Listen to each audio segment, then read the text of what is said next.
Phoenix heat shimmers. An oxygen tank sputters.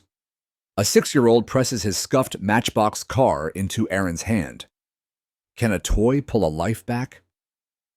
The heat shimmered off the concrete like a mirage, the kind Phoenix saves for people who should have stayed indoors. I sat on the green bench in Encanto Park, with a portable oxygen concentrator humming at my side, its nasal cannula tugging at my ears every time I turned my head. Breathing felt like drinking through a cracked straw. Possible, but stubborn. But he says it's not a big deal.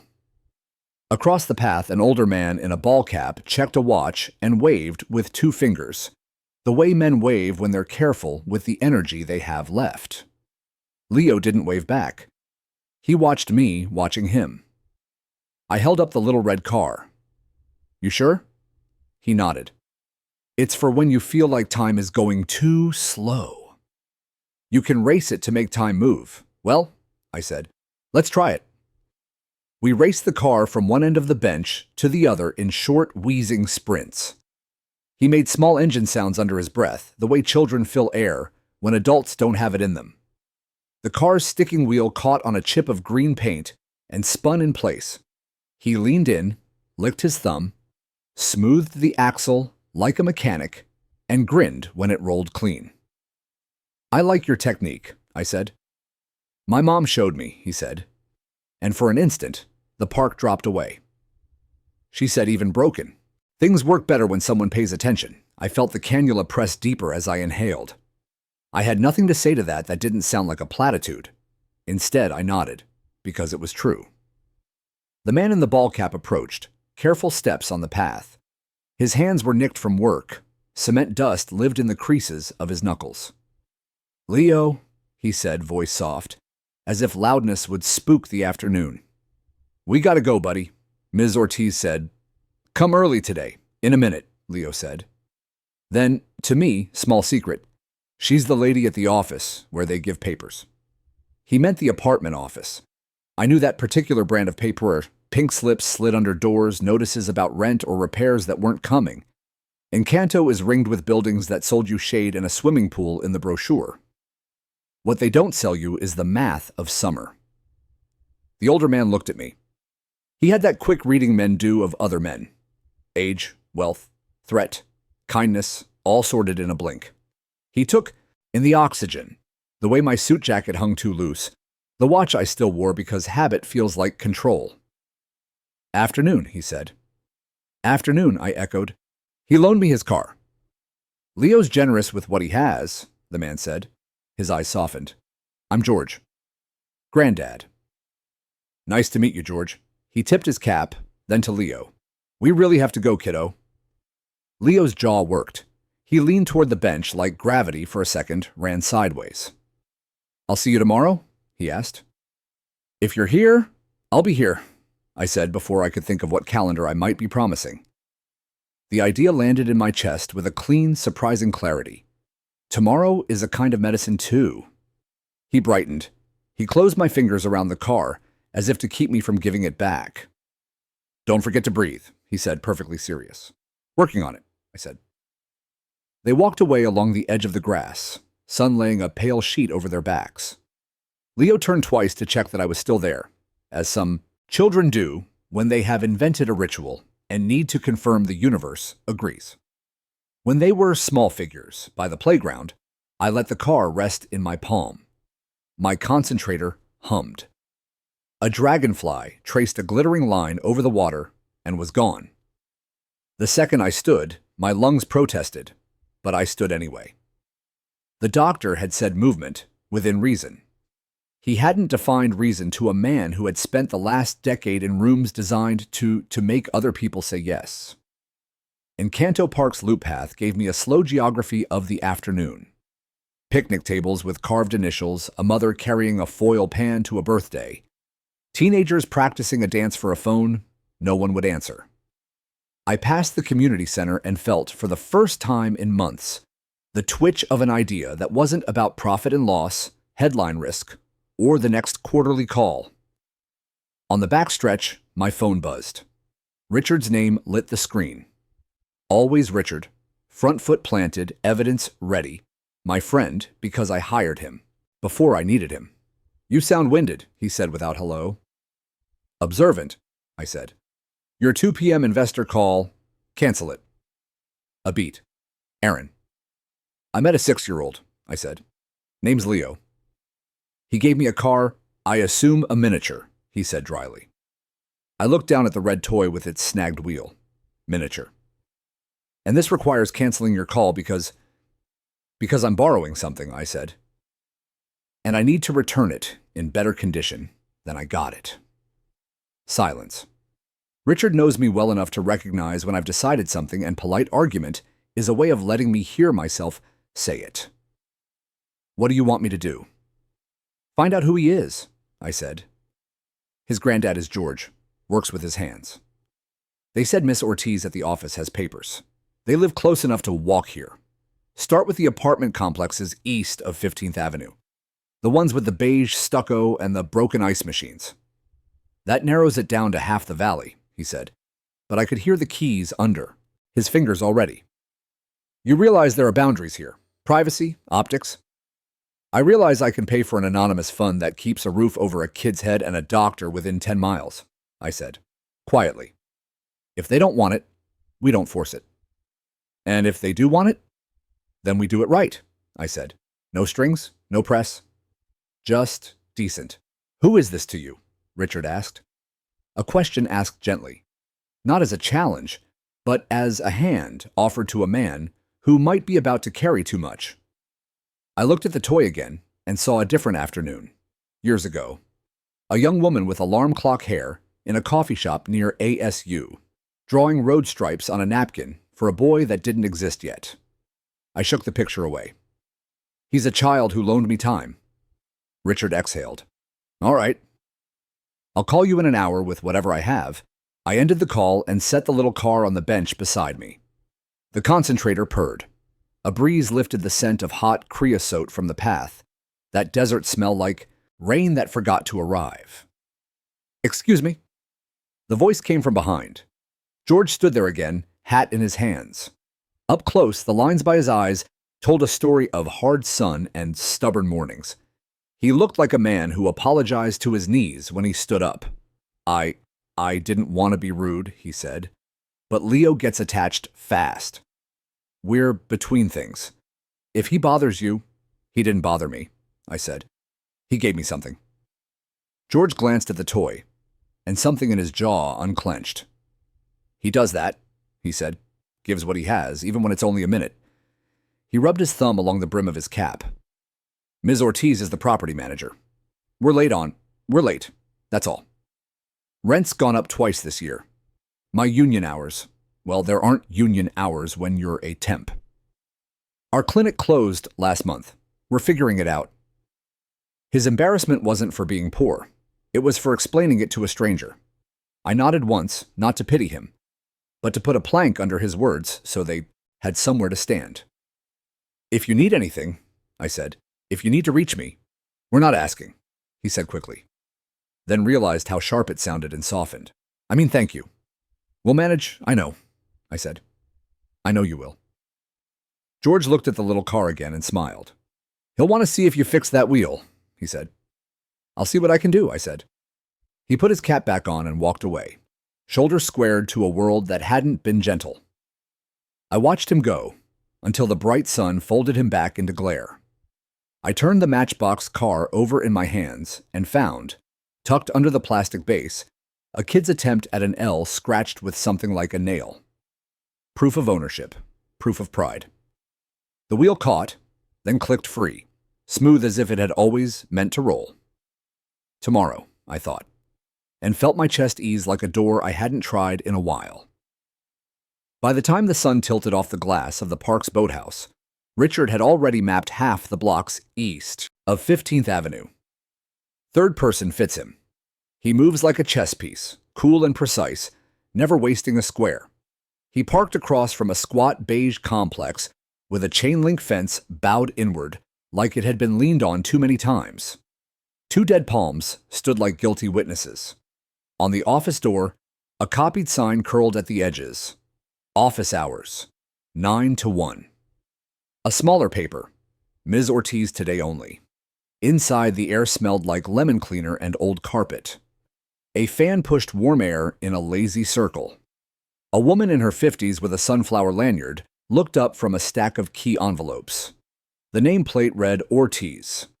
She clocked Richard's suit, his neat hair, the discreet attorney's briefcase that said, "I am not here to cause a scene, but I will not be discouraged."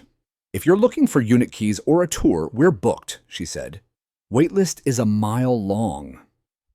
"I'm actually looking for information," Richard said, voice soft.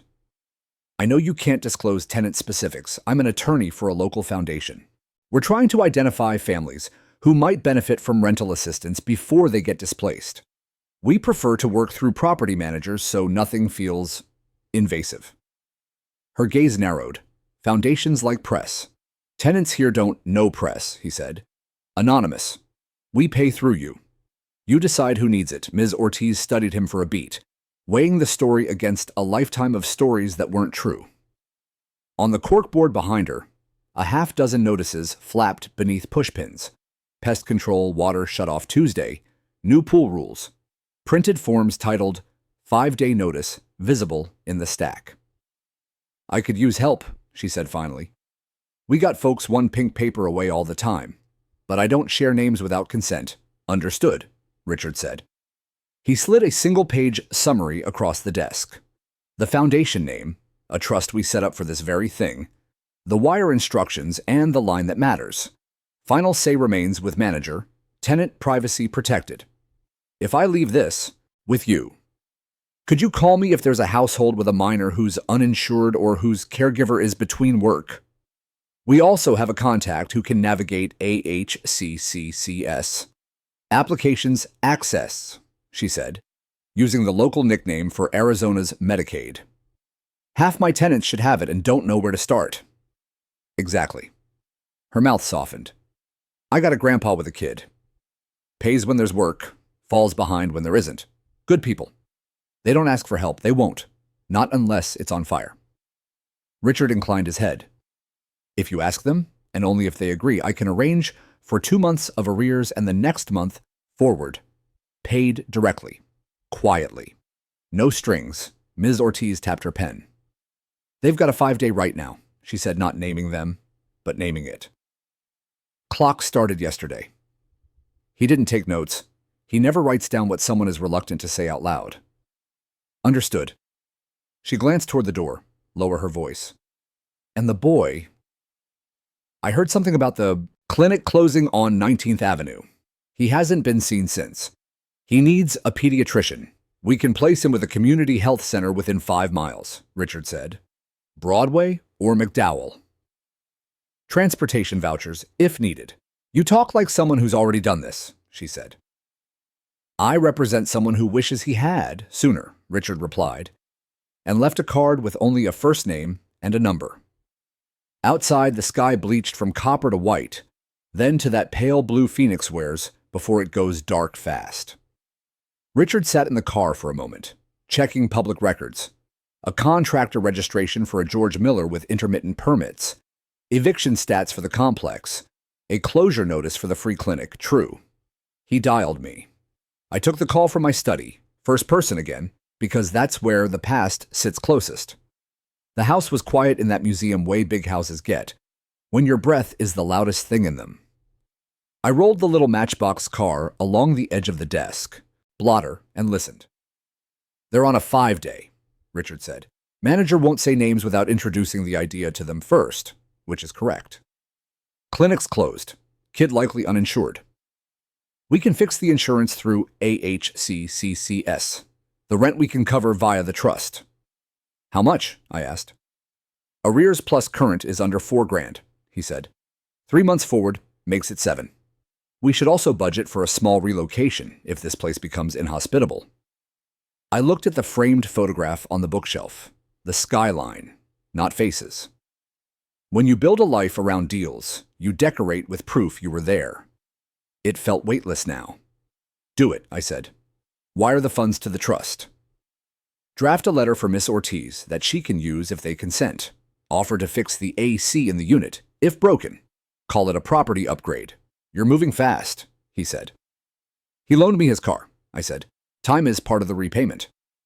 Richard was quiet for a moment. Then, there's more we can do that won't spook them. We can schedule an intake at a community clinic under the Trust's outreach program.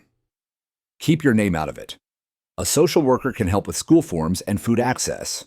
No one has to feel watched. Good, I said. Use community bridges, or circle the city social work. Whoever can come to the apartment office and meet them where they are. Make it normal. And you? Richard asked. I'll be at the park tomorrow, I said. He asked if I'd be there. I said I would. You're sure you're up for that heat? He said, procedural even in his care. I'll walk the shady side and sit down when the dragonflies do. Copy. I heard him typing. Then a lighter tone. For what it's worth, Ms. Ortiz sounded decent. Most people are, I said, until the numbers run out. After we hung up, I set the car on the blotter and pulled a drawer open. There, among pens I never used and corporate gifts I never opened, lay a soft cloth for cleaning watch crystals. I buffed the tiny red hood until the silver stripe gleamed. The snagging wheel turned, stuck, turned again. I flicked a grain of grit free with my thumbnail. It spun smoother. Not perfect, but better. I thought of the boy's sentence. Even broken things work better when someone pays attention, and felt something in me nod. I tried to read, but didn't. I tried to sleep, but didn't. Between midnight and 3, I stood at the window and watched the darkness flatten the lawn into a single slate square. Breathing in that hour always felt like standing at a locked gate, keys in hand, hands shaking. Eventually, I sat and wrote a letter on simple stationery, not on the Whitfield letterhead that implied obligation. I kept it short. Dear George, I enjoyed meeting Leo today. If you'd be comfortable, Ms. Ortiz may reach out about some assistance that comes with no publicity and no strings.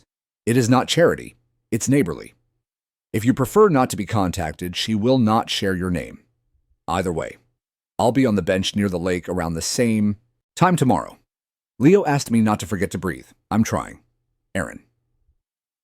In the morning, the heat rose early, parched and decisive. I took the bench with the little car polished and ready. Ducks pestered a boy for bread at the water line. A groundskeeper moved sprinklers like chess pieces. I watched the path from the community center because I am that kind of hopeful, the practical kind that watches doors. Richard called. 2 updates, he said. 1, Ms. Ortiz will speak to them today. 2, I reached a social worker who used to be at St. Joseph's. She remembers a young woman with a little boy and a construction worker father coming through the hospital system 2 years ago when the mom was... He stopped himself. I'm not going to fill in that blank over the phone. It's too thin, and it's not ours until they tell it. But the social worker, Denise, is willing to coordinate care if the family wants it. Denise, a name that sounded like coffee steam and paperwork and the steady hands of people who hold the world together invisibly. Thank her, I said, quietly. I spotted them then, George, hat in his hands again, and Leo in a too big t-shirt with a superhero faded into gray. Leo was pushing nothing along the railing, palms open, making the engine sound in his throat as if a car could appear if belief revved high enough. They approached slow, not because of my machine, but because men like George approach offers like you approach a stray dog. Open palm, no sudden moves. Morning, I said. Morning, George replied. He held a folded paper like it might bite. The corner flashed pink. 5-day. Leo's eyes went straight to the toy on the bench. You fixed the wheel, he said, delighted, accusation and joy in one. I did, I said. It rolls true now. He spun it along the slat and laughed when it didn't snag. He leaned into the sound like it could hold him up. George cleared his throat. Ms. Ortiz said there's someone who can help, he said, not quite looking at me so he could pretend this conversation was happening to the general air. There is, I said. Only if you want it. No names get shared without your yes, he swallowed. I don't take handouts. I'm not offering one, I said. I'm offering to move a boulder you didn't put in the road. He looked at the paper again. It's a big boulder. I know. Behind us, the lake lapped at concrete. A siren moaned far down McDowell, then faded. Leo set the car in my palm and curled my fingers around it like yesterday. "You can borrow it again," he said, "until your machine isn't tired." I met George's eyes over the small red roof. Whatever he saw there, a man thinner than he should be, a machine that hummed louder than pride, made him nod once, brief and decisive. "We'll talk to Ms. Ortiz," he said, voice low. "We'll try." "Good," I said, and felt breath land where it should. Richard's call buzzed again in my pocket, insistent.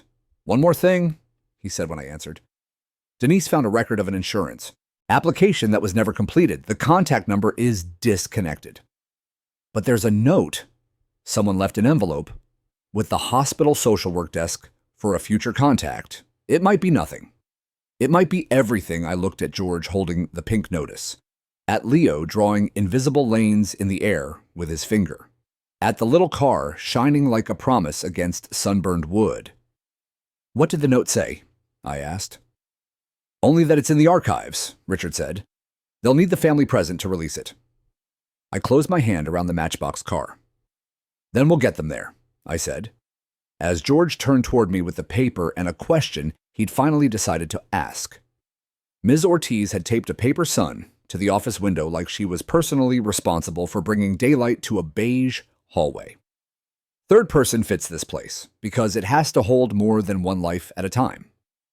She set the pink notice on the counter and placed her palm over it, as if heat alone could smooth the wrinkle of panic out of paper. George stood hat in hand. Leo's head barely cleared the ledge. He kept pushing his finger along an invisible lane he'd drawn on the scuffed laminate, soft engine sounds under his breath to keep the world from going too quiet. I stayed a step back, letting the room read me as neutral. A man with a small machine that hummed. A neighbor.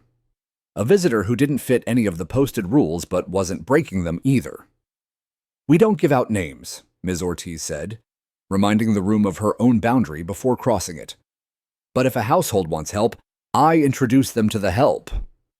George nodded. He could say no to favors 10 different ways, and none of them sounded impolite. "If the help pays the ledger and doesn't put our business in the church bulletin," he said, "then I'll listen." "It doesn't," I said. "It pays the ledger quietly. Through Miss Ortiz. You keep your key. You pay forward when and if you can." He glanced at the notice. "We're 2 weeks behind. Then one more coming," he admitted. "Leo's dentist said we should see pediatrics for other... He doesn't eat heavy when he's worried." "It's hot," Leo said softly, unprompted, as if that explained hunger. "In Phoenix, it often does." Ms. Ortiz slid a form across with a pen. "If you consent, I can take a payment from a third party and credit your account," she said. "It won't erase late fees already posted, but I can waive this one." She tapped the pink paper. "I can also call the AC company. I know a guy who actually shows up, always a guy," George murmured, the weary joke that keeps dignity intact. He signed, carefully, like his name was a thing he rented by the hour.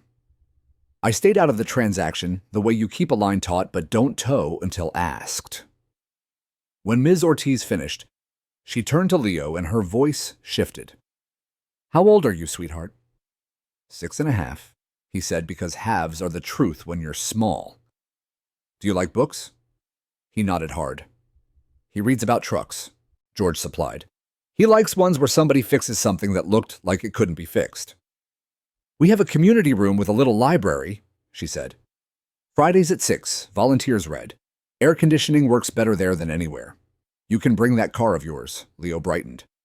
He patted his pocket, checking for the matchbox like a man checks for keys. "Before Friday," I said, "there's a clinic we can visit to get him a pediatrician, if you want. A social worker named Denise can help with the AHCCCS paperwork, so you don't have to figure it out alone." George stared at the floor when he was doing math. He lifted his eyes with the answer. "We'll do the clinic." "I've carried too much on hope and ibuprofen. Denise used to be at St. Joseph's," I said. "She knows how the hospital system works." The name St. Joseph's put a small shadow behind his eyes. "We were there," he said, and didn't add why. The room already knew. Ms. Ortiz printed a letter for maintenance, then pressed 2 bus passes across the counter.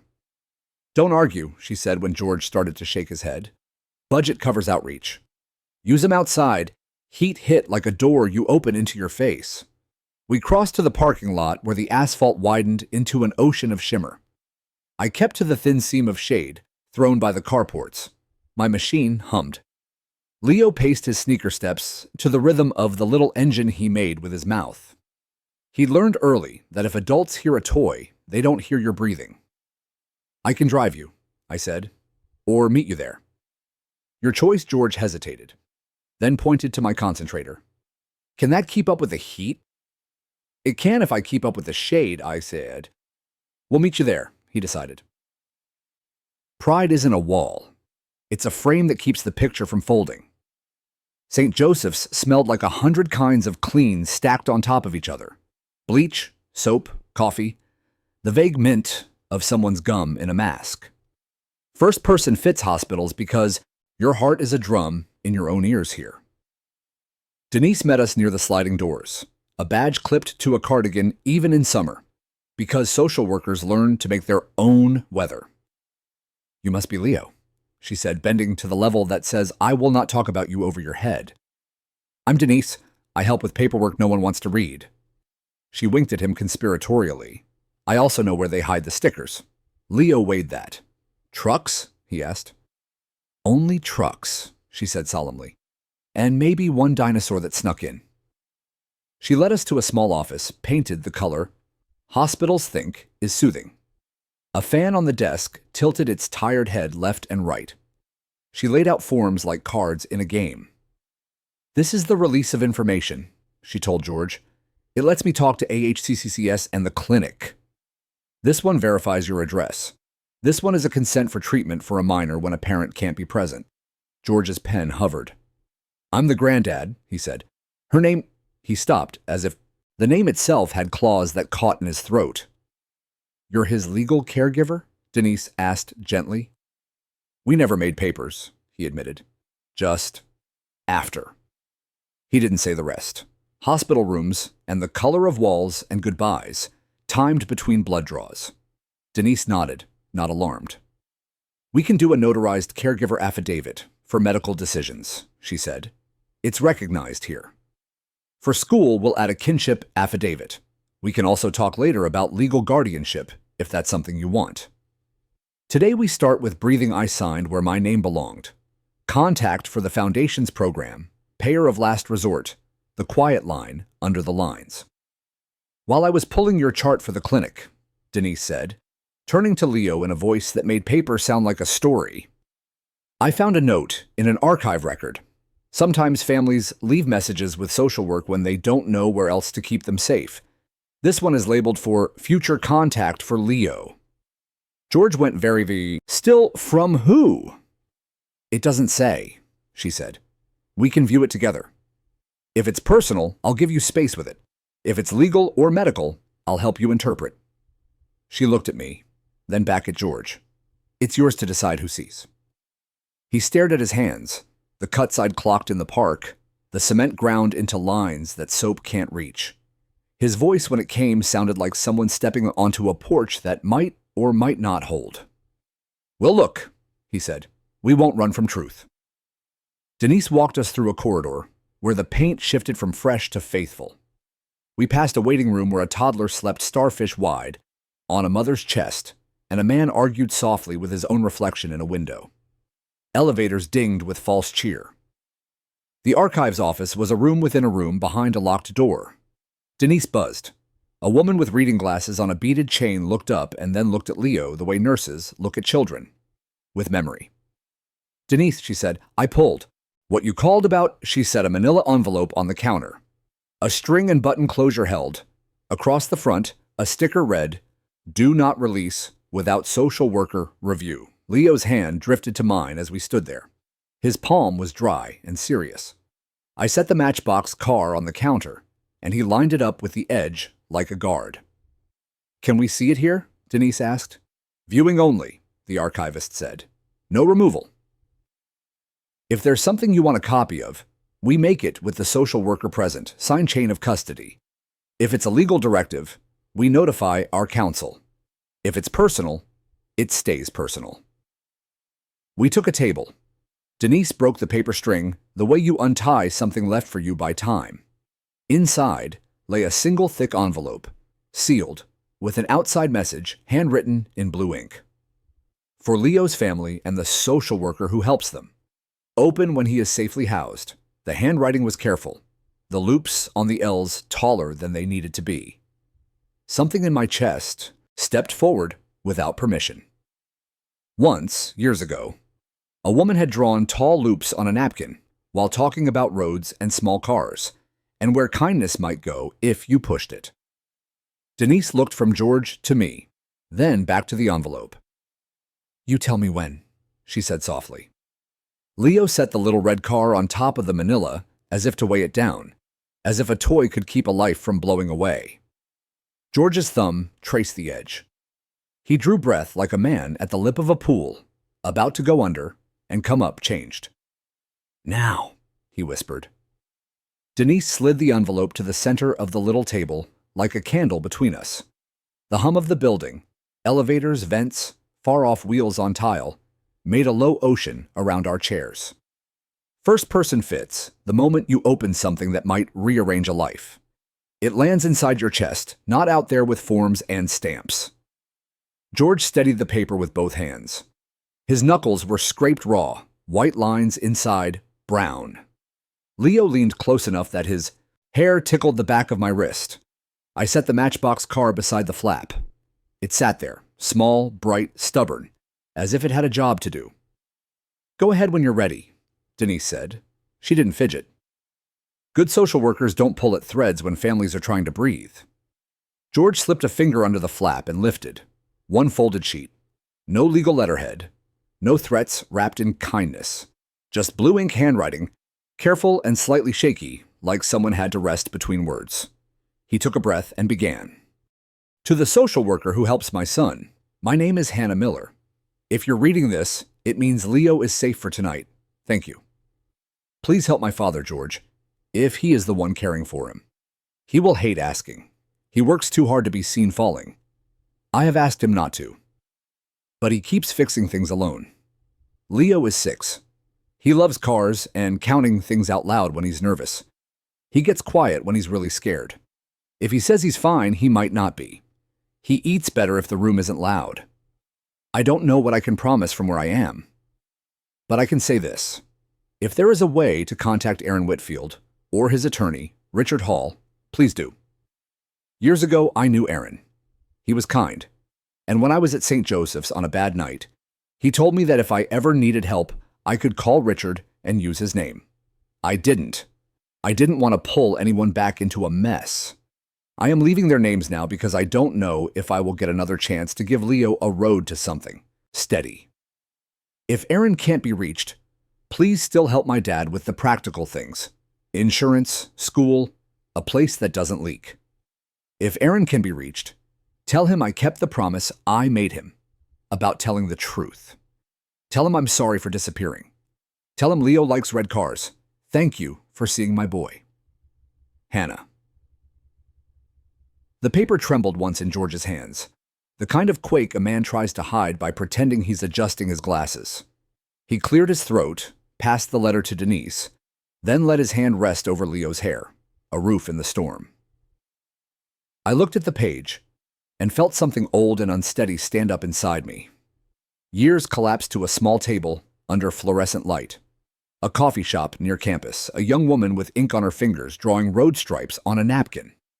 A sentence I'd said and meant, call my lawyer if you ever need anything, flung into the past with good intentions and never retrieved. Denise's eyes flicked to me. You know these names, she said gently. Not a question.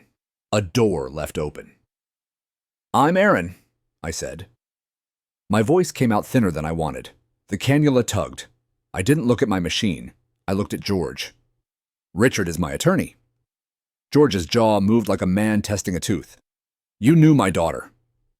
I did, I said. A long time ago. She didn't tell me about Leo saying his name felt like setting down a box I'd been carrying without knowing. He watched me a full beat more, searching for whatever men search for in other men when everything is about to tilt: cruelty, pity, pride. He found none of the first two, and, I hoped, a little less of the third than I'd once had. "Did she leave anything else?" he asked Denise, not me. It was kindness, that redirection. It let me breathe. Denise reached into the larger envelope again. She pulled out a small card sealed in plastic, a clinic discharge summary with a social work note stapled to it. The note was typed in short.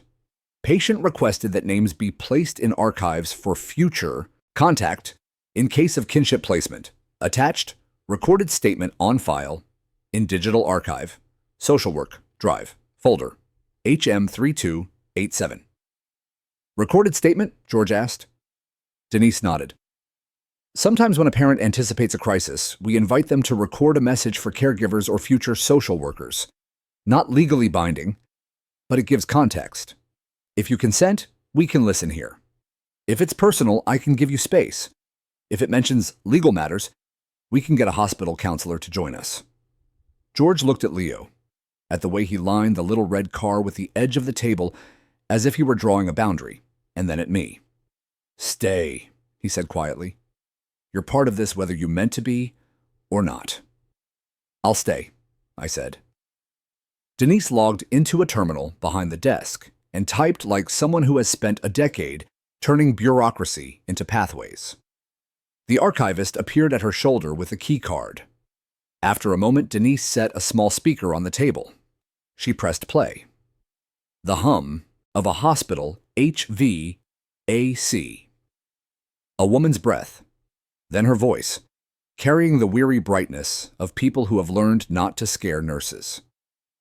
"My name is Hannah Miller," the recording said. "I'm making this for my dad, and for Leo, and for whoever is helping them later. Tonight, a social worker named Denise told me I could put something here where it won't get lost. I want to say a few things while my courage is louder than my fear." Leo's head turned like a sunflower finds the sun. He didn't speak, neither did we. "I was stupid when I was younger," the voice went on, lighter for a heartbeat. "And then I was unlucky." Those aren't the same thing, but they like to visit together. If I don't get to explain it right to my boy, I want someone to tell him that I was trying. I was trying so hard. He's the kindest thing I ever made. A chair creaked in the recording, a quiet laugh that clipped off. "If there is any way to reach Aaron Whitfield, please do. He was not perfect. Neither was I, but he told me to use his name when I was in trouble, and I didn't because I was ashamed. I am not ashamed right now. I'm scared and tired, and I want Leo to have a clean start. If Aaron is alive, tell him I kept the promise about truth. Tell Richard I remember his card with the clean corners." Denise glanced at me, not to ask questions, just to let me know she heard what I heard. The recording clicked softly, as if someone adjusted their phone. "One more practical thing," Hannah said. "Leo has a little red car. If he still does, tell him I said the wheel sticks because of a speck in the axle. He's supposed to lick his thumb and smooth it like I showed him. And tell him—" The voice broke. Not the dramatic kind, just a quiet catch like a step down you didn't see. When she spoke again, the syllables were careful. "Tell him even broken things work better when someone pays attention." The recording ended with a nurse's voice in the distance asking about blankets. Denise stopped the player. The room held. Still, George wiped a thumb at his eye, like he was fixing dust. "She always apologized for things she didn't break," he said. "Her mother—" He cut the sentence in half and left the sharp end where it fell. Leo's fingers worried the little car's roof. He whispered, "She said that to me." "I know," George murmured, folding him close, the kind of hold you do when you remember to do it before someone asks. Denise let the silence be a cushion for 1 full minute. Then she straightened pages like a pivot back to steadiness. "All right," she said gently. "Here's what happens next if you want it. We can copy the letter for your records. We can add Aaron and Richard as contacts, with your permission, so we can coordinate care without you repeating yourself. We'll schedule Leo with pediatrics today and a social work appointment next week for guardianship paperwork. And we'll put a note in the chart about sensory-friendly appointments since he eats and rests better in quiet." George nodded. Nod said yes, and also said thank you for giving me decisions that sound like verbs. He looked to me. If you have a way to reach Richard, he said, careful not to hand over the steering wheel. I'll hear what help looks like. We keep the key. We keep our name. We don't want cameras. You have my word? I said. No cameras. Only receipts. Denise smiled at that. She liked people who translate promises into paperwork. I'll print the AHCCCS application, she said. We'll highlight the parts that matter. And I'll write a letter for the apartment manager confirming hospital contact, so if anyone questions why you missed work, you've got a piece of paper that speaks for you. We left the archives with copies in a blue folder and a stamped receipt. The hallway seemed wider on the way back. In the waiting area, a volunteer rolled a cart of children's books past like a library ship. Leo pointed at a dog-eared picture book about a mechanic fixing an old truck. That one, he said. The volunteer handed it over with a sticker shaped like a tiny tow truck. Trucks only, as promised. Outside, the air had turned the color of hot paper. The shade under the drop-off awning held for now. George tucked the folder under his arm and the sticker in his wallet, as if paperwork and a small cartoon could weigh the same. He turned to me. She said you told her to use your name, he said. Why didn't you come then? The question wasn't an accusation, but it wasn't soft either. It sat between us, bright as sun on a windshield. I swallowed. The concentrator hummed. The toy car burned warm in my palm, where Leo had pressed it into my hand again, trust-shaped and red. I didn't know, I said. Truth, inadequate and late. I should have kept closer watch on the people I promised things to. I'm here now. If you'll let me be George, consider the length of a breath, then two. Behind him, an ambulance squealed through the lot and vanished toward McDowell. He nodded once, the way men say all, right without giving up the right to walk away later if you prove yourself useless. All right, he said. We'll see who keeps what promise. Denise stepped back toward the door to schedule pediatrics, and my phone buzzed with Richard's name. He never called twice without cause. I lifted it to my ear. I'm at your house, he said. In your study. There's something you should see, and I don't want to move it without you. He paused. It's an old photo. From before, and a sealed envelope tucked under a false bottom in your desk drawer. I looked down at the Matchbox car gleaming in my hand, then at the folder against George's chest. The past was done sending polite notes. Richard moved like a man in a crime scene he didn't want to contaminate. Hands behind his back, eyes tracking edges. Third person fits him. He keeps feelings in a separate drawer. In my study, the air kept last night's heat, and my breath made its own weather. He stood by the desk I'd inherited from a banker who'd never lost anything he couldn't buy back.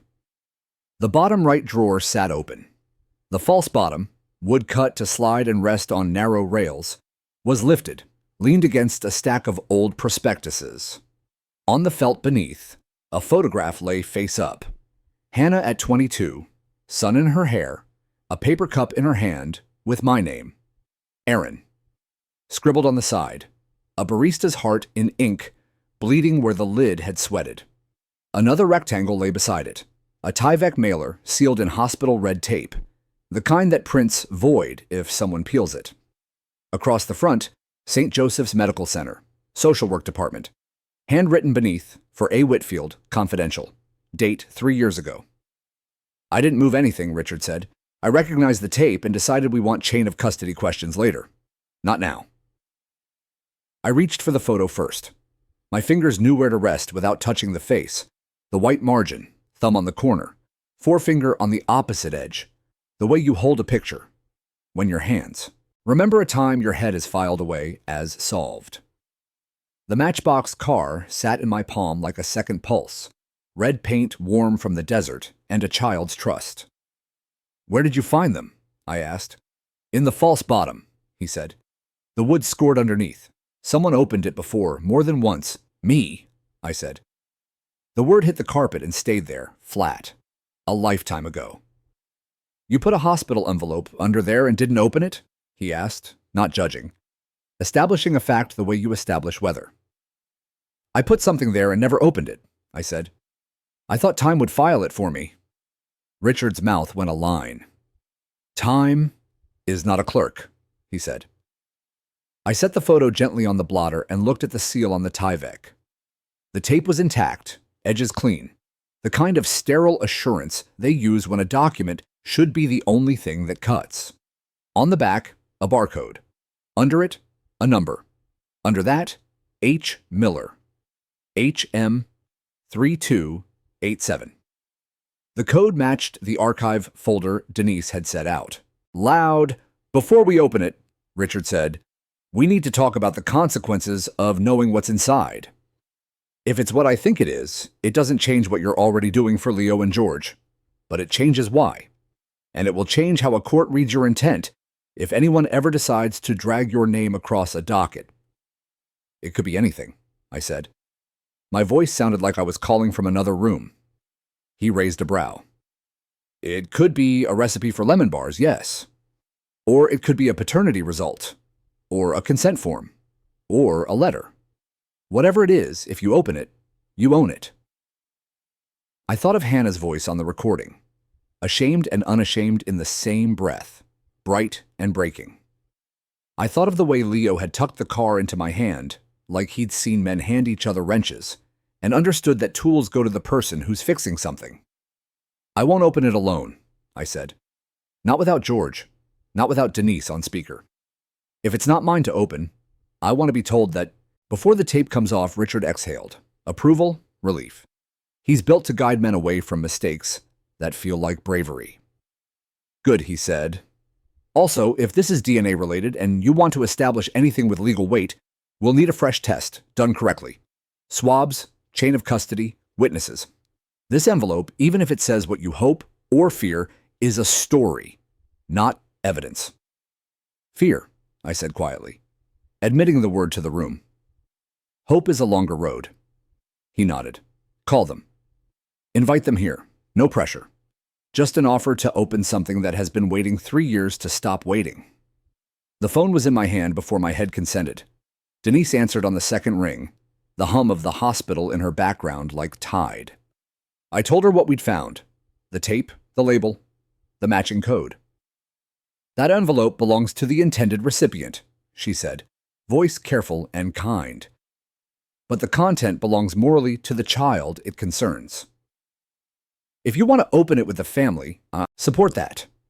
If they'd rather we hold it at the hospital and open it here, I can arrange a private room. Legally, as long as Mr. Whitfield is the addressee, he can open it. Ethically, he should not without the caregivers present. I won't," I said. "Can you be on speaker when we do?" "I can," she said. "And I want to flag something. If you open it, and it is a paternity document, a court may later ask when you knew. That's not a threat. It's a reminder to prepare your heart for responsibility, not just generosity." "Understood." I hung up and called George. He answered on the second ring too, the sound of a bus folding its doors in the background. Leo's small engine sound a thread under it, keeping worry from rubbing the edges raw. "We just got off at our stop," George said. "Leo's got a sticker that says tow truck. He's driving it on every railing like he's inspecting infrastructure. What's wrong?" "Nothing wrong," I said. "I found an envelope in my desk. It came from the hospital, social work office 3 years ago. It's addressed to me. It likely concerns Hannah. I don't want to open it without you." Silence on his end. I pictured him standing at the bus stop where the shade of the pole makes a thin, useless stripe on the ground. Leo's free hand would be in his pocket, checking for the car. "You didn't open it?" George asked. "No." "You could," he said, testing the shape of me. "I won't," I said. Another beat. The decision landed between us like a plank across a gap. "All right," he said. "We'll come." "Give us 20. Ms. Ortiz said she'd watch the office while we step out. We won't be long. Take your time, I said, meaning the opposite. Drive safe if you're driving. "We don't drive," he said. "We ride the city and walk the parts that don't show up on maps." "We'll be here," I said. "The front gate code is the last 4 of my number." After I hung up, The house felt briefly like a chapel. Quiet, expectant. The kind of air that makes you want to whisper even, when no one is sleeping. I stood by the window and watched light move across the yard like a second hand with no numbers. Breathing found a steadier lane. Richard picked up the photograph of Hannah by its corner and studied me over it. "Why the false bottom?" he asked. "I built it when I was young and stupid and thought secrets were a sign I was interesting," I said. "The first thing I put in it was the deed to a house I bought impulsively to win a fight I should have walked away from. After a while, it just held proof that I didn't finish the hard work." "And the envelope?" he said. "Came by messenger," I said. "I remember the receipt, thin paper with carbon that rubbed off on your fingers. I set it in the drawer when someone called about a refinery fire in New Mexico. I told myself I'd open it after the call. You can guess the rest. The call never ended," he said. "It turns out none of them do." He set the photo down. "I need to say a hard sentence," he said. "Lawyer gentle. If this says what we think it might, you'll have to decide if you're Leo's benefactor or his father. Those are different kinds of promises, both honorable, one bigger. He doesn't need a hero who vanishes when the calendar gets inconvenient." "I know," I said. The words were gravel and grace. "I have until the tape comes off to be a better man than the one who put it there." A car pulled through the gate. Not a car. An older sedan with a dented door and a sunshade still folded across the dashboard mid-afternoon, because Phoenix teaches you to stage shade. George got out slowly, like he was negotiating with his knees. Leo bounced once on the sidewalk to test the day, then trotted to keep his steps next to George's so that walking felt like a two-person job. I met them at the door. Leo's eyes swept the lobby like a security camera that likes people better than rules. "Your house is cold," he announced. "In a good way." "That's the goal," I said. "You want a glass of water?" He nodded like I'd offered treasure. In the kitchen, he drank in 3 tilted gulps, then wiped his mouth with the back of his hand, the way small boys do when they've learned there are only so many napkins in the world. He set his matchbox on the counter and rolled it to the edge, a straight runway, trusting I would catch it before it fell. I did. In the study, I placed the Tyvek on the desk between us. Denise's voice waited on speakerphone, warm and steady. "I'm here," she said. "Take your time."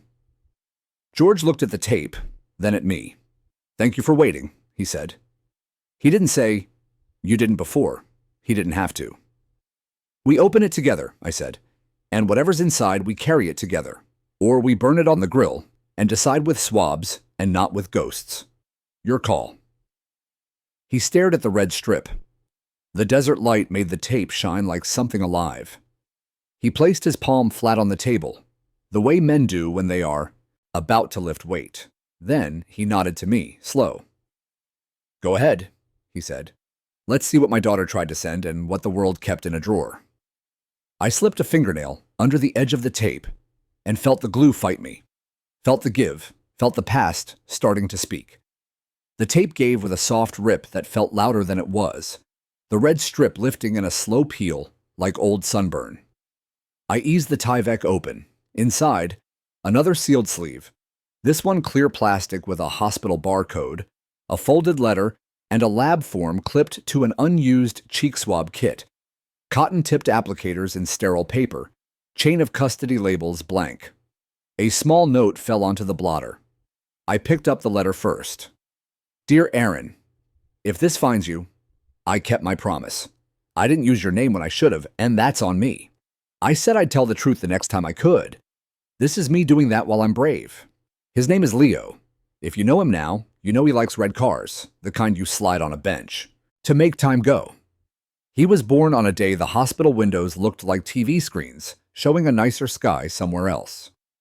I'm writing because I don't want lies to become a climate he has to breathe. Leo might be yours. I didn't tell you because I was proud and then because I was drowning. I'm sorry. If you want to know for sure, there's a kit. I signed the consent to make it easy. If you don't want to know, please still help my dad with the things men shouldn't have to white-knuckle alone. He will hate that I asked. He will love you for not making him say it out loud. If you read this and decide I'm selfish, you're right and you're wrong. I wanted to keep you clean when my life wasn't. It turns out love isn't bleach. It's the hand that holds your face still so you can rinse without drowning. Tell Richard I remembered his card with the clean corners. Tell him I knew he'd keep a file even when I didn't. Even broken things work better when someone pays attention. Hannah. My chest tightened in a way that wasn't entirely lungs. The cannula tugged. The concentrator hummed its alien lullaby. Across from me, George sat back like someone had taken weight off his shoulders by shifting it onto his heart. He didn't look at me. He looked at the lab kit, then at the chain of custody labels, then at Leo, who had lined the matchbox car against the edge of the desk and was trying to see his reflection in its door. "Can I see that?" George asked, meaning the letter. I handed it to him. He read with his lips moving, a habit that made me ache. For a man who learned to read around work whistles and overtime, not in a chair with a lamp and a teacher who had time. When he finished, he folded the page once, smooth, the way you fold a shirt you want to keep nice, even if the drawer is crowded. Denise's voice came warm from the phone. "Mr. Whitfield," she said, "this is one of those forks in the road where the signposts are feelings. Legally, that kit is outdated and likely useless. Ethically, it tells us what Hannah wanted, for you to have a way to seek truth if you chose.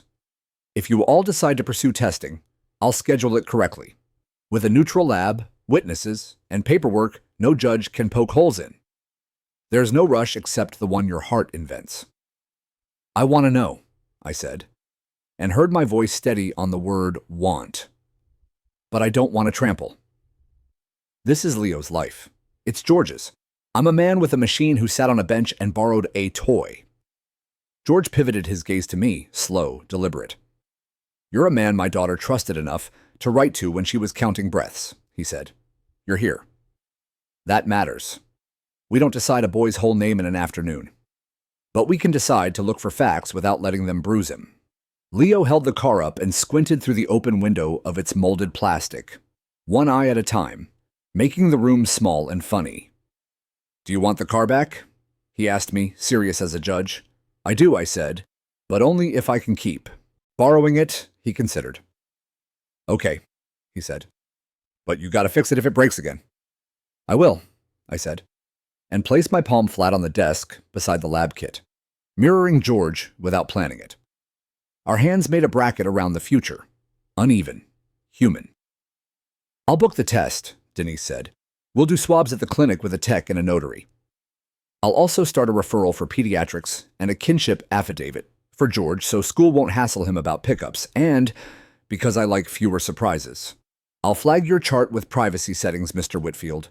If any reporter goes fishing, I want their hook to come up empty." "Thank you," I said. Two words that felt like a small stone placed where a river needed a step.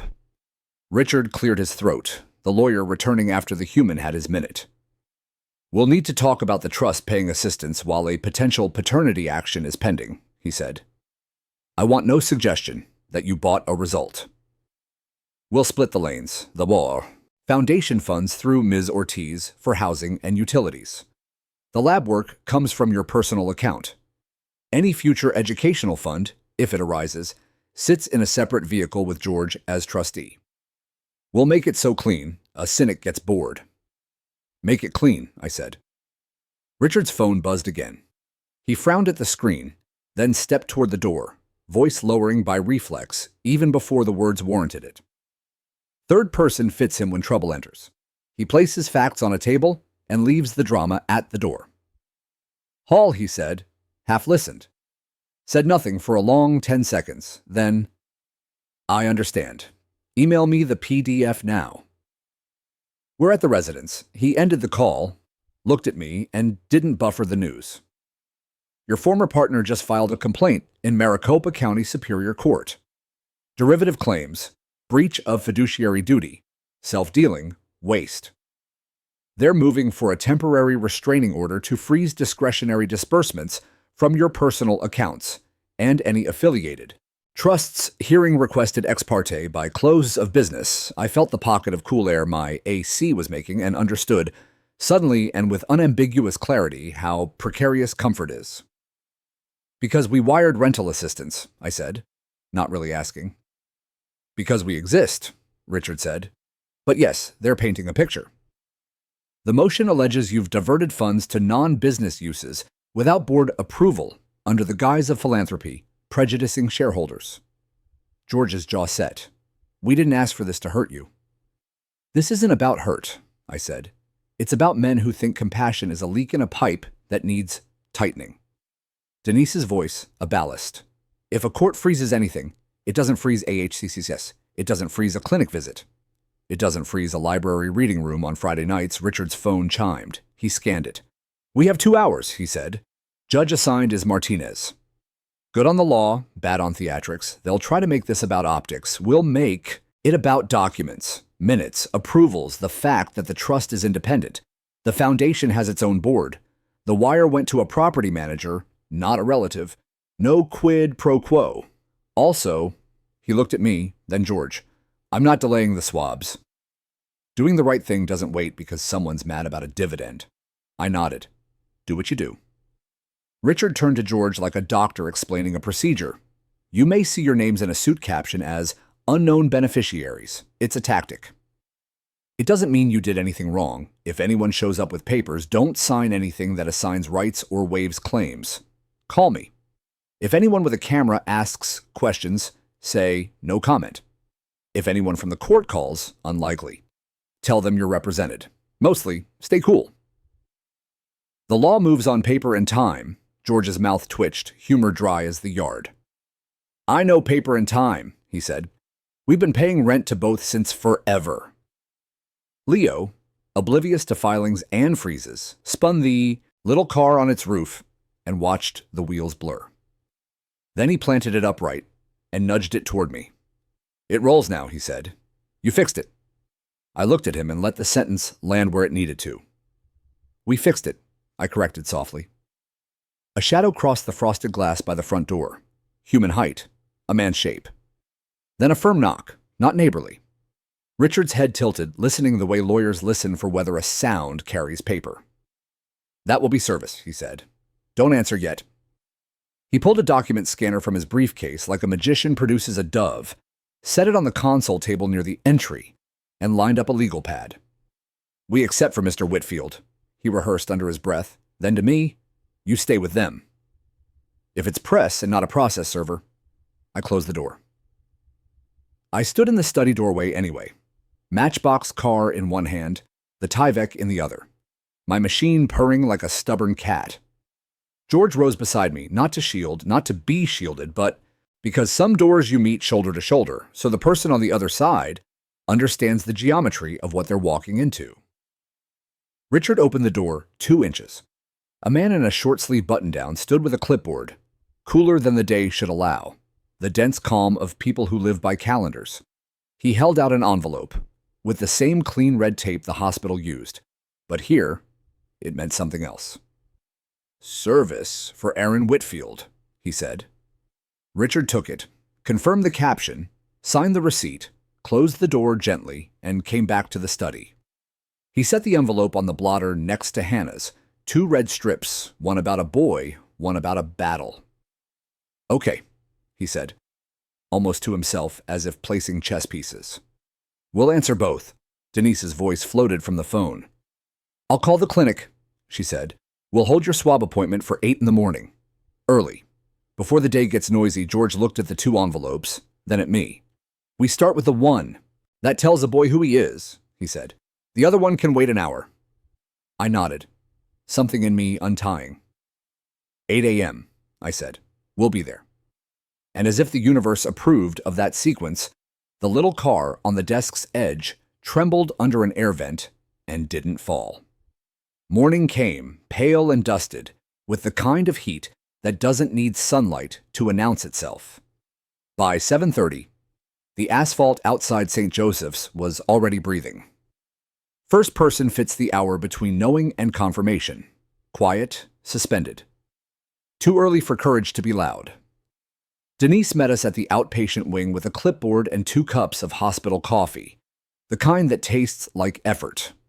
George wore his one clean-collared shirt, the blue faded toward gray. Leo's hair stuck up from the backseat nap he'd taken on the bus. He carried the red Matchbox car in one hand and a small bag of crackers in the other. "You ready?" Denise asked, gentle, practical. George nodded once. "We'll do what's to be done." The intake room was bright, over-air-conditioned, antiseptic, but kind.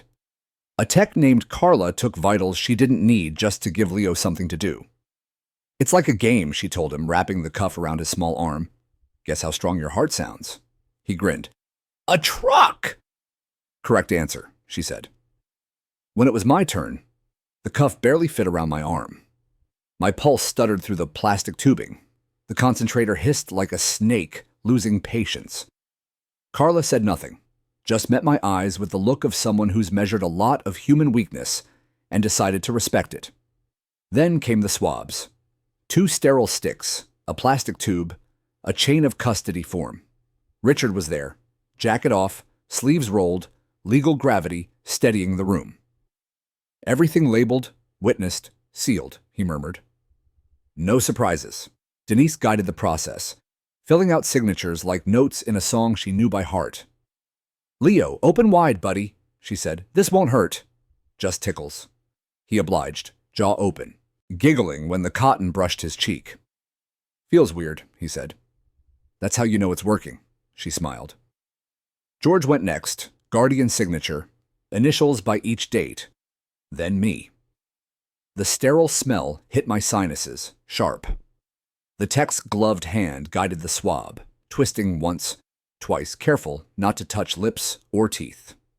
I watched the motion, precise, unceremonial. Evidence collecting what emotion had already decided. Carla sealed both tubes in an evidence bag, pressed the Ziploc ridge flat with her thumb, signed her initials. "Samples will go to our contracted lab on 7th Street, she said. "Expedited turnaround, 48 hours max." Richard took photos of every signature with his phone. "Redundancy is our friend," he said. "We'll have independent courier verification before the truck moves." Denise tapped her pen against the form. "Good." No chain breaks, no questions, later. When it was over, Leo reached for my hand like it was part of the routine. "Does this mean we're family? Now?" he asked, blunt in the way only children can afford to be. I knelt, lungs protesting the bend, but obeying. "It means we'll know exactly what kind of family we already are," I said. "Some families have papers. Some have promises. We'll have both." He nodded as if he'd filed that in his own system of logic. "If the paper says no, can I still come see you?" "You can always come see me," I said. "Paper doesn't decide that." He smiled, tooth gap wide, and pressed the little car into my palm again. "Then you better keep this until the paper comes back." I pocketed it like a badge. By noon, Richard had filed an emergency response to the court motion. Third-person fits, legal warfare. It's cleaner that way.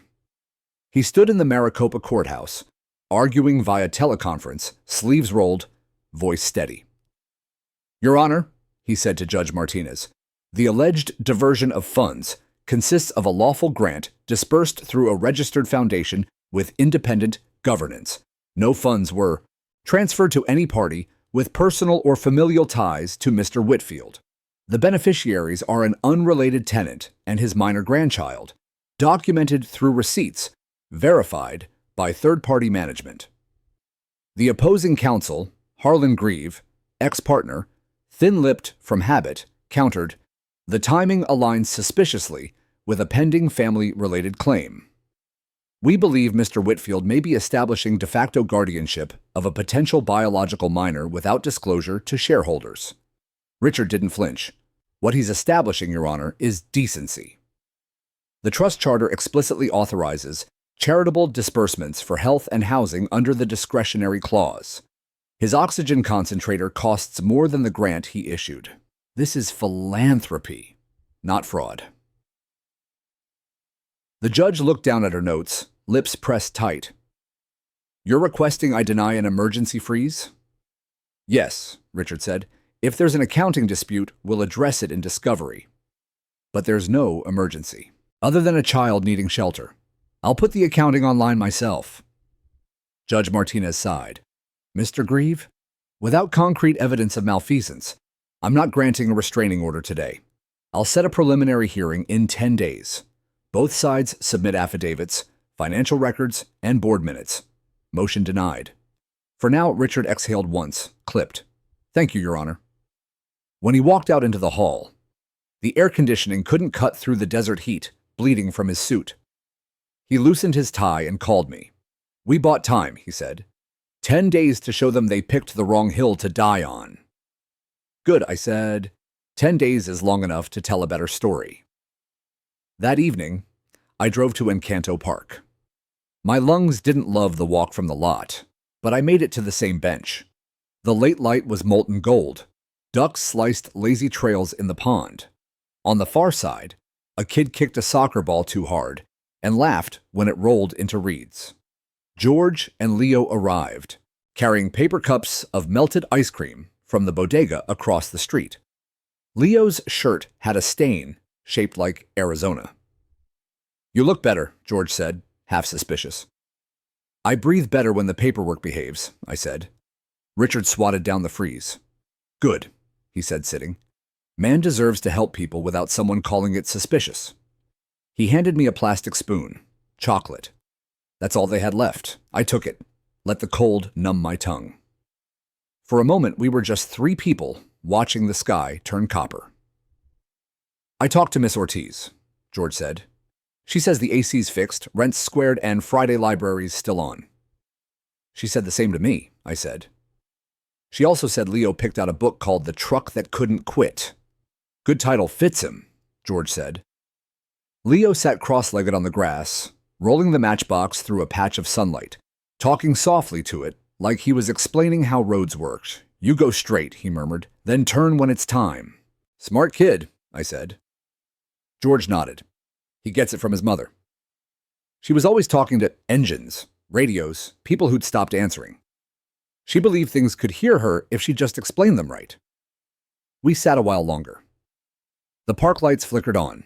Cicadas began their static song. Then George said, You'll tell him when the paper comes back. If it says what we both think, I will, I said. But not in a way that takes anything from you.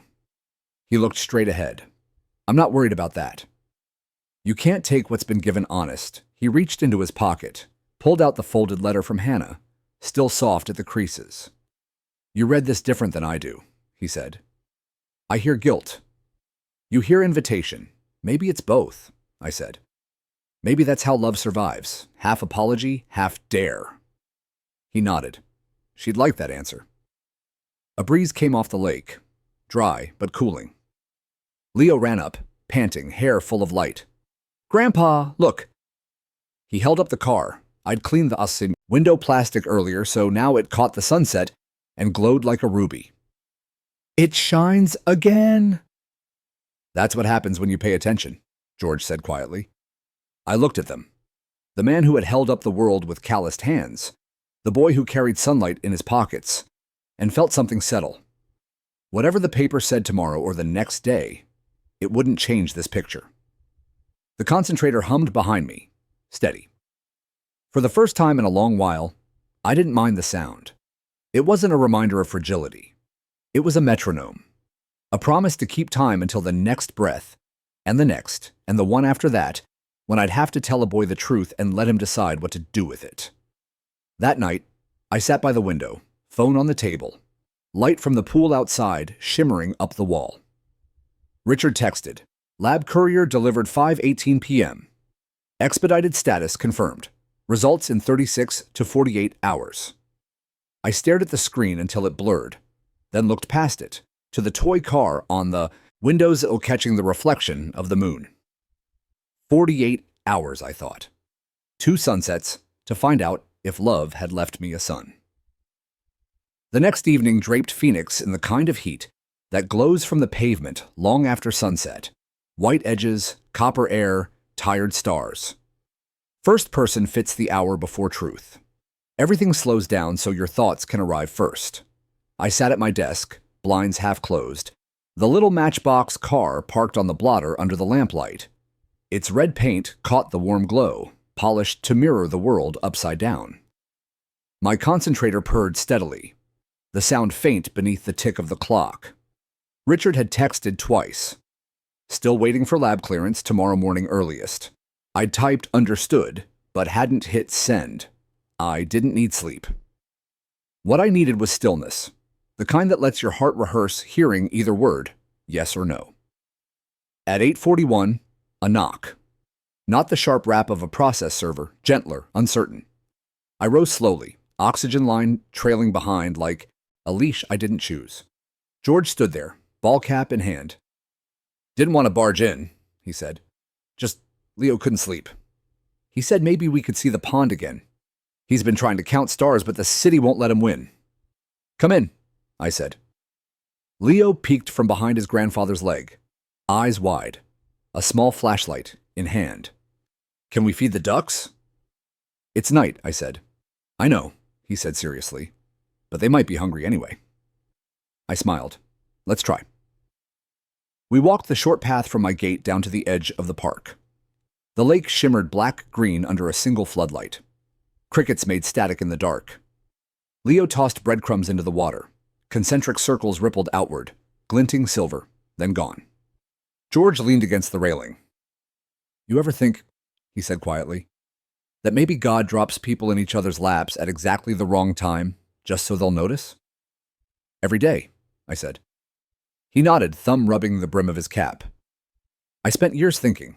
Hannah's mistakes were mine to fix. Maybe they were just mine to learn from. You did right by her, I said. He exhaled. I tried. Maybe too hard. I thought if I worked enough hours, money could drown grief. Turns out grief can swim. We stood in silence. Leo crouched near the rail, flashlight beam trembling across the water. Grandpa, he said, what happens if we find something we didn't know we lost? George chuckled. Then we take better care of it this time. The flashlight beam swept over a floating bottle caught in reeds, plastic, label half peeled. Leo fished it out with a stick, hands dripping. Treasure, he announced. Inside was nothing but murky water and a scrap of paper. Denise's handwriting would have called it fate. Richard's would have called it coincidence. To Leo, it was proof the world left messages if you watched. He unscrewed the cap, shook it until the wet paper fell into my hand. It was part of an old rental flyer, words blurred, one line still legible. Hope lives here. He beamed. See? I told you ducks like stories, George laughed low. I folded the soggy scrap and slipped it into my pocket. Then we'll keep this one. The wind picked up, a dry sweep that rustled palms and carried the faint hum of traffic from Thomas Road. Somewhere a coyote yipped once, sharp against the quiet. Leo's voice broke it. If the paper tomorrow says yes, do I get a new name? I crouched beside him. His face reflected in the lake, half shadow, half moonlight. No, I said. You keep the one your mom gave you. A name isn't what changes when people love you. Just the size of the family that says it. He looked thoughtful. Can I still call you Aaron? Always, I said. Names are like doors. You use the one that opens best. George's throat worked around a breath. He said nothing, just placed a hand on my shoulder. Steady, rough, father, and maybe father-in-law, in the same gesture. When we turned back, the ducks had gathered after all. Quiet shadows gliding toward us, ripples gleaming in the floodlight. Leo laughed softly, scattering the last crumbs. For a few moments, everything felt unreasonably peaceful. No courts, no envelopes, no oxygen hiss. Just a child feeding creatures that trusted him enough to come close. Then my phone buzzed. A text from Richard. Lab released early. Call me. The world narrowed to that one line. I swallowed, pressed the speaker icon. Richard? His voice came through steady but gentler than usual. Results in. Chain of custody verified. Probability of paternity, 99.98%. The words landed like light breaking through a cracked door. Too bright, too real. I didn't move. George took a slow breath beside me.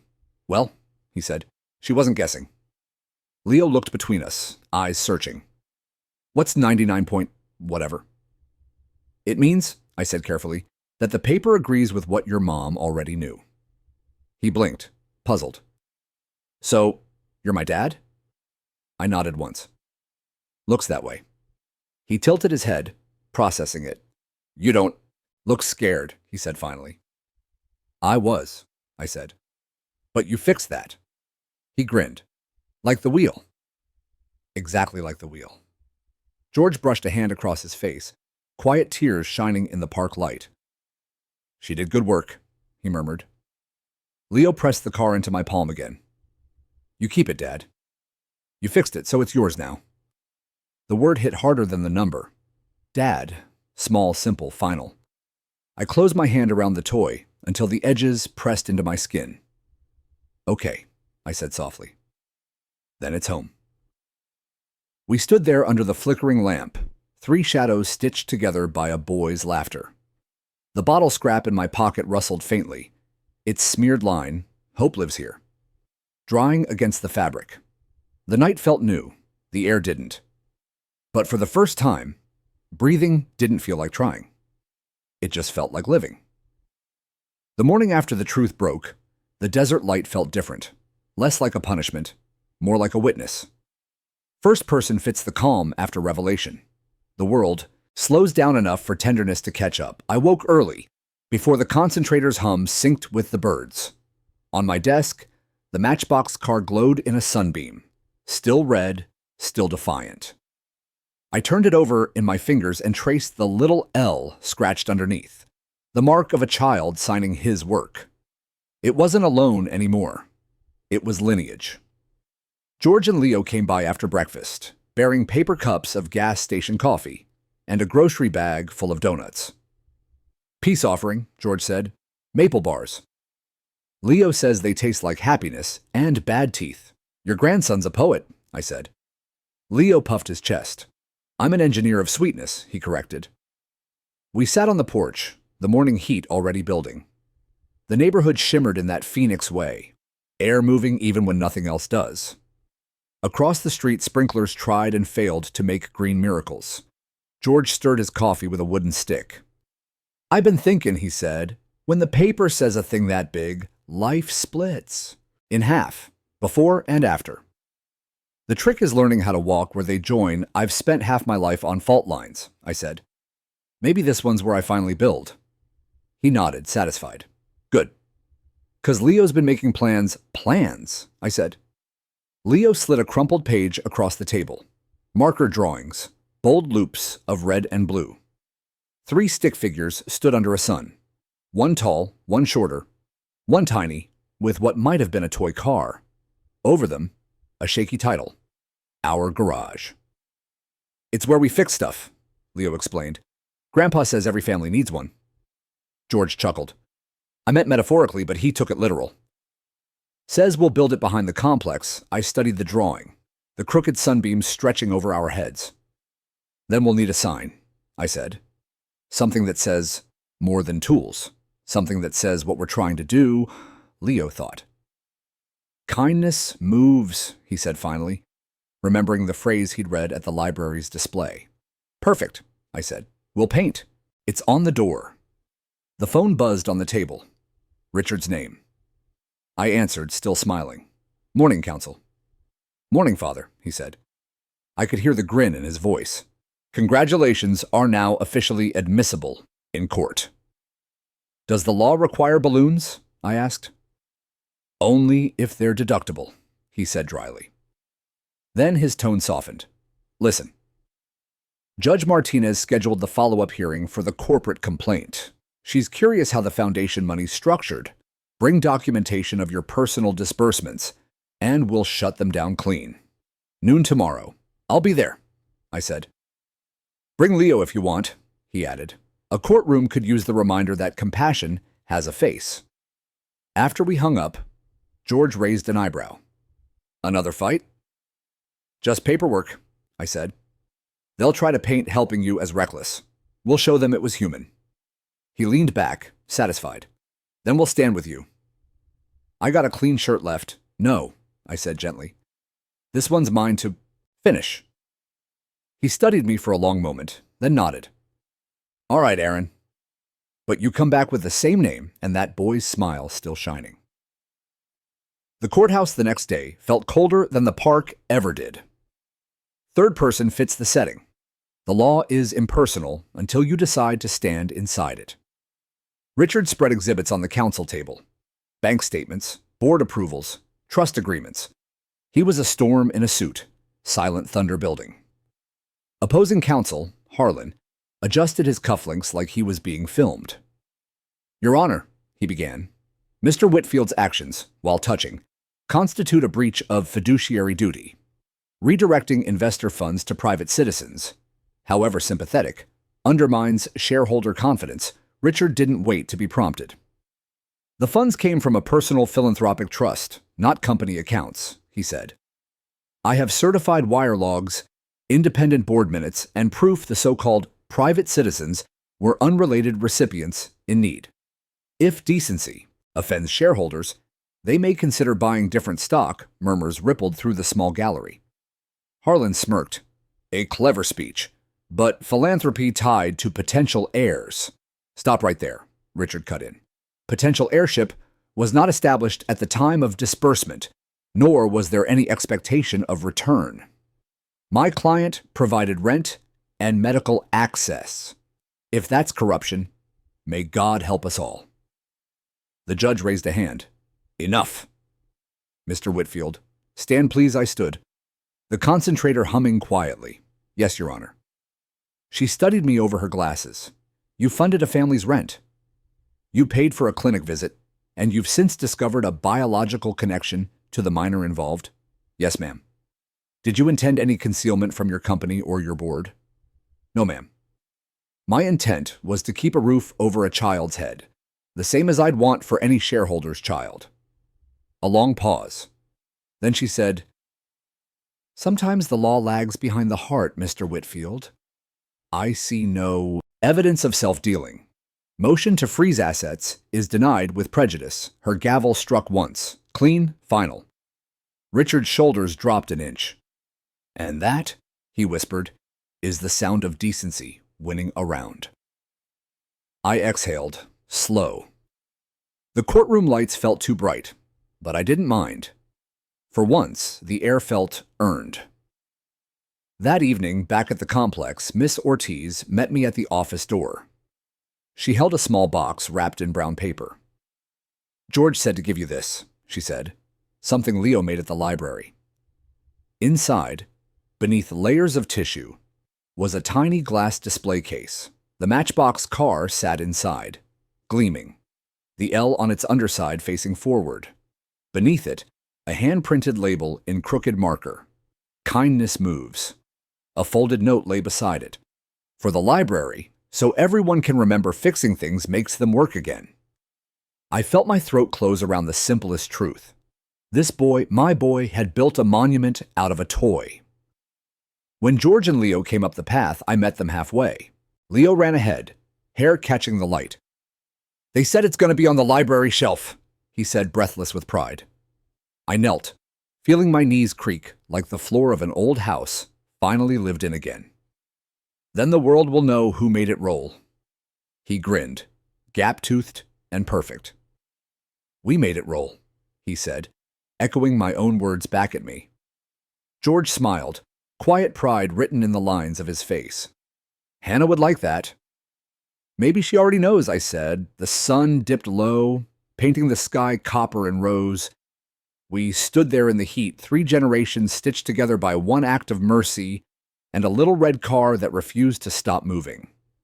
Tomorrow, I'd breathe again. Tomorrow, we'd read at the library, under the new sign, "Kindness Moves." And for the first time in years, the future didn't scare me. It waited, open, human, full of roads we hadn't driven yet. The Friday library lights hummed with the soft patience of places that keep stories alive. Third person fits a scene, this wide, too many hearts to fit inside one chest. At 6 sharp, Ms. Ortiz turned the sign on the community room door. Friday reading, "Kindness Moves." The air smelled faintly of paper, glue, and crayons. The tables were stacked with donated books and a few mismatched folding chairs. The Matchbox car display sat near the window, the glass box reflecting the orange spill of sunset through dusty blinds. Beneath it, a small brass plaque someone from the library board had donated now read, "In memory of Hannah Miller. Kindness moves." Leo stood beside it, squinting up like he was trying to memorize every letter. He wore his new white shirt, sleeves rolled twice, a Band-Aid on one knuckle, like a badge of adventure. George sat in the front row with a thermos of coffee, posture straight, eyes bright. I stood near the podium, notes shaking slightly in my hand, though I wasn't reading a speech. Breathing was easier now, steadier. The concentrator sat against the wall, humming in its usual rhythm, a companion, not a burden. Richard arrived last, slipping in quietly at the back. Denise waved from the doorway, wearing the cardigan she never abandoned even in heat.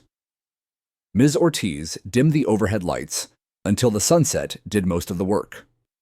Leo climbed onto the step stool by the podium.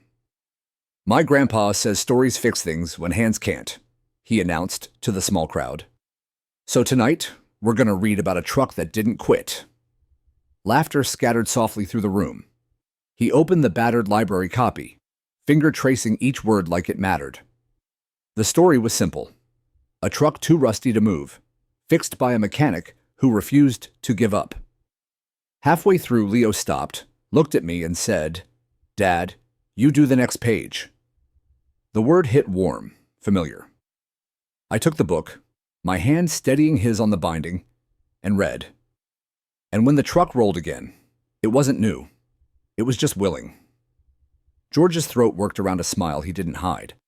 Denise's eyes gleamed. Even Richard, who'd spent his life armoring his voice against sentiment, looked down, pretending to read the ceiling tiles.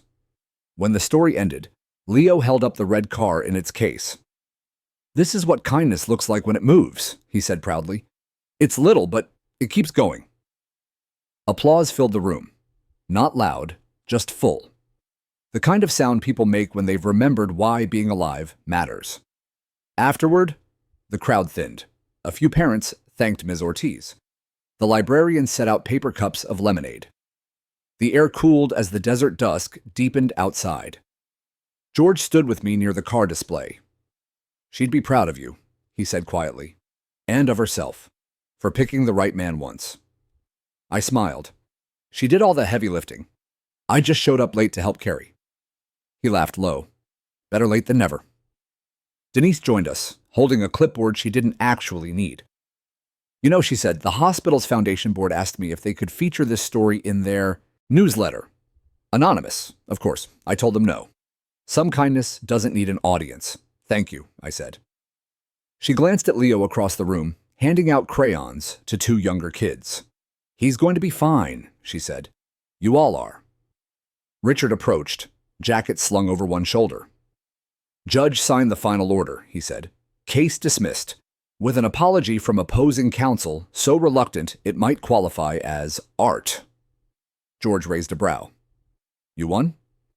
"We didn't win," Richard said. "We just proved decency isn't a crime." He handed me a small envelope. Inside was a single sheet, the legal guardianship transfer, joint custody notation, notarized and final. My name next to George's, both listed as guardians of Leo Miller Whitfield. I looked at it, then at the boy chasing a paper airplane across the carpet. The world had turned full circle. No boardroom, no oxygen mask, no pretense, just family. George sighed contentedly. "You think he'll remember all this?" "Maybe not the paperwork," I said, "but he'll remember the stories." Leo ran back, breathless, face flushed with pride. "Grandpa, Dad, look." He pointed to the window where his paper airplane had stuck perfectly between the blinds and glass, sunlight glowing through the page. "It flew," he said simply. "It did," I said, reaching down to ruffle his hair. "And it landed right where it was supposed to." Outside, the sky deepened into cobalt. The streetlights flickered awake. The matchbox car caught one last ray of light before the sun disappeared entirely, throwing a perfect line of red across the table. I picked it up, feeling its weight, its warmth, its history. "Ready to go home?" I asked. Leo nodded.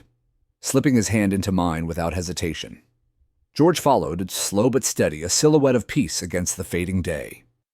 As we stepped out into the dry night air, I heard Leo whisper to himself, the way he had that first day in the park.